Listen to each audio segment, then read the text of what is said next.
আসসালামু আলাইকুম ভাই। ওয়ালাইকুম আসসালাম। এইটা হইতাছে আমার আপন মামাতো ভাই। বরিশাল মহিলা কলেজ থেকে ইন্টার পাস করছে, এখন ঢাকা আসছে একটা চাকরির জন্য। আমাদের এখানে একটা চাকরি দেওয়া যায় ওরে? চাকরি করবে না?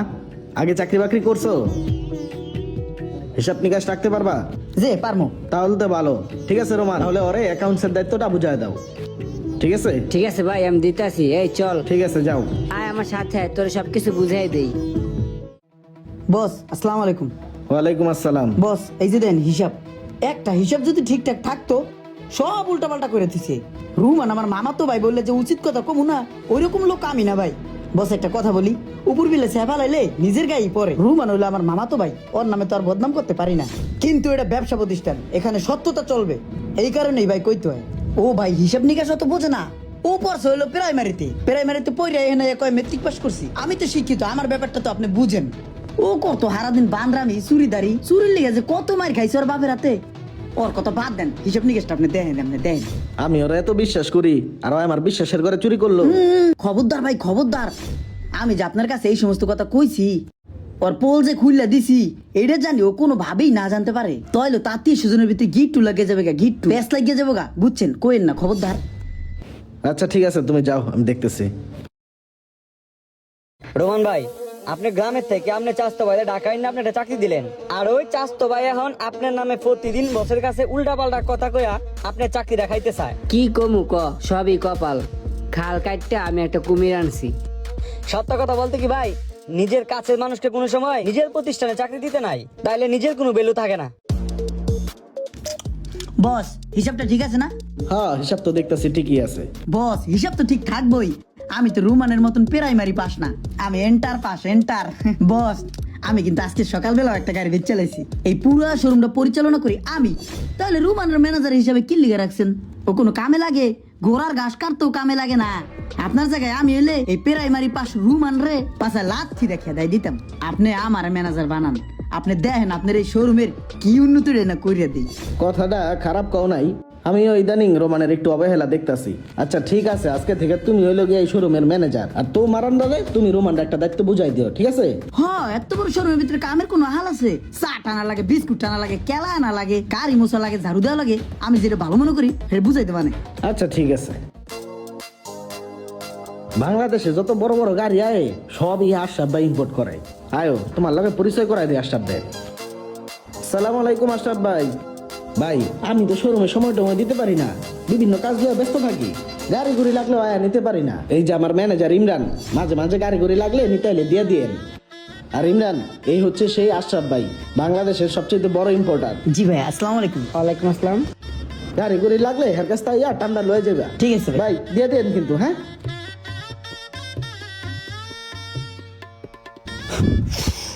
এই রুমান, এই কই রে, এদিকে আয় তো। ওরে মারে, কি হইছে বল? ওই রুমান যা তো, এক কাপ চালো, মাথা মতো ঘুরাইতেছে, যা। শোরুমে কি আর লোকজন নাই? তুই আমার কাছে আনতে, তুই আইনা খাইতে পারস না? আরে বেড়া, তুই সামনে আসস, তুই যা চা আনলে সমস্যা কি? যা যা চালো। না, আমি চা আনতে পারবো না। কাস্টমার আইতেছে, আমার গাড়ি ব্যস্ত হইব। তোর কাস্টমার দেখান লাগবো না, ওই কাস্টমারের কাছে আমি এই গাড়ি বেচ মানে। ওই কাস্টমার আইতে দেরি আছে, তোর যেটা হুকুম দিছে এটা পালন করবে না। খাল কাটতে একটা কুমির আনছি। আসসালামু আলাইকুম ভাইয়া। ওয়ালাইকুম সালাম। ভিতরে আসবো? হ্যাঁ আসেন, ভিতরে আসেন। বসবো? হ্যাঁ হ্যাঁ, বসো বসো। হ্যাঁ হ্যাঁ, ওকে। ভাইয়া একটা কথা বলার জন্য আপনার কাছে আসছি। আমি গত 2-3 দিন আগে গ্রামের বাড়িতে গেছিলাম, বুঝছেন তো? আমাদের বাড়ির পাশেই নদী, নদীতে আসলে ইলিশ মাছ পাওয়া যায়। নিজের হাতে 5টা ইলিশ মাছ ধরছি জেতা। তখন আপনার কথা মনে পড়লো, ভাইয়াকে আসলে যেভাবেই হোক ইলিশ মাছটা দিতে হবে। আর আমার মায়ের হাতের মুরগি ছিল, 4টা মুরগি নিয়ে আসছি ভাইয়া আপনার জন্য। আপনি কিন্তু এগুলো না করবেন না, রাখবেন কিন্তু ভাইয়া প্লিজ। কিন্তু এগুলো তো আমার বাসায় আছে, পর্যাপ্ত পরিমাণ ফ্রিজে আছে, তুমি কেন কষ্ট করে এগুলো আনতে গেলে? না ভাইয়া, আপনার বাসায় আছে সেটা আমি জানি, কিন্তু সেগুলো তো মরা।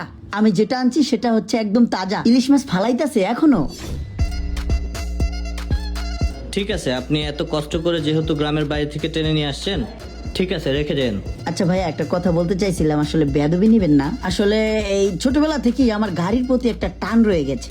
আসলে আমি গাড়ির বিজনেসটা করতে চাইতাম, ওরকম আসলে কোনো ওয়ে পাইতেছিলাম না, একটা হাত পাইতেছিলাম না।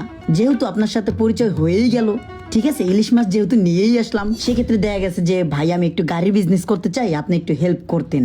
গাড়ির ব্যবসায় তো আসলে অনেক টাকার প্রয়োজন হয়, তো আপনি কি পরিমাণ টাকা ইনভেস্ট করতে পারবেন এখানে? না, আছে, অনেক টাকা আছে, 20 লক্ষ টাকা হয়েছে আমার কাছে ভাইয়া। গাড়ির ব্যবসার জন্য এটা পর্যাপ্ত। ও আচ্ছা, এই কাহিনী। দাঁড়া, তার ব্যবসা আমি ছুড়াইতেছি। 20 লক্ষ টাকা এটা গাড়ির ব্যবসায় পর্যাপ্ত না। আচ্ছা ঠিক আছে, আপনি যখন আসছেন আমি প্রয়োজন মতো আপনাকে ডেকে নিব। ভাই দেখবেন কিন্তু, এটা কিন্তু আমার একটা স্বপ্ন, ড্রিম। আচ্ছা ঠিক আছে, ঠিক আছে, দেখতেছি ব্যাপারটা। তাহলে আসি।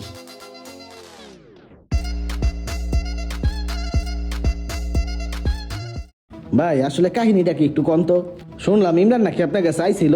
হ্যাঁ ইমরান, হ্যাঁ আসছিল তো। ওরে ওর চাস্তো ভাই আমার কাছে আনলো একটা চাকরি দেওয়ার লেগে। চাকরি দেওয়ার কিছুদিন পরেই ওর বাইরে টপ খেয়া আমার এনে ম্যানেজার হইলো। তারপর আপনার লগে পরিচয় করা দিলাম যে মালটার লাগলে নিবি। এখন আবার হুন্দাসি হয় নাকি আপনার লগে আবার ব্যবসা করব। ভাই এইসব লোক থেকে একটু সাবধানে থাকবেন। ওই জায়গায় বে জায়গায় পল্লি দেয়, 2 দিন পরে যে আপনার লগে পল্লি দিব না, এটার কোনো গ্যারান্টি আছে? ও আচ্ছা, এই ব্যাপার, ঠিক আছে, আমি দেখতেছি ব্যাপারটা। ইমরান, তোমাকে ডাকছি হলো, তুমি তো বলছিলা তুমি গাড়ির ব্যবসা করতে চাও, তো আমি দেশের বাইরে থেকে 2টা গাড়ি আনতেছি। তুমি কি ইনভেস্ট করতে চাও? হ্যাঁ হ্যাঁ, আমি তো ইনভেস্ট করার জন্য প্রস্তুত। আপনি যে আমার দিকে একটু তাকাইছেন, এটাই অনেক কিছু। অবশ্যই আমি ইনভেস্ট করব। ঠিক আছে, তাহলে তুমি টাকা নিয়ে আসো, বাকিটা আমি দেখতেছি। আশরাফ ভাই, কাহিনীটা কি হলো আমার একটু কন্ত। 3টা মাস হয়ে গেল আমি আপনার কাছে টাকা ইনভেস্ট করলাম। এই টাকাটা যদি আমি অন্য জায়গায় ইনভেস্ট করতাম, তাইলেও আমার 4-5 লাখ টাকা ইনকাম হয়ে যেত গা। আপনার গাড়ি হইতেছে না, আমার টাকাও দিতেছেন না, এটা কোনো কথা ভাই? আরে ভাই, তুমি এত চেতাচেতি করতেছো কে? তোমার টাকা কি আমি খায়া দিছি? তোমার টাকা দিয়ে তো আমি গাড়ি কিনছি। দেশের বাইরে গাড়ি আটকে গেছে, গাড়ি আসতে পারতেছে না। অনেক কষ্টে একটা গাড়ি ছুটাইছি, আর একটা গাড়ি আসতে 3 মাসের উপরে সময় লাগবে। এটা কোনো কথা? এতগুলো টাকা হেয়ার পিস ইনভেস্ট করে এখন হেয়ার পিস আমি ঘুরতাছি, পুরো মানকে চিপাই পড়ে গেলাম। ভাই অনেক ধৈর্য ধরছি, ধৈর্য ধরতে ধরতে এখন আমার ধৈর্যের বাদ ভাঙ্গে গেছে গা। 6টা মাস ধরে আমার টাহাটা পড়ে রয়েছে, আমার টাহা গুনেন খাদ্য রয়েছে, একটা টাহা পর্যন্ত আমার লাভ হয় নাই।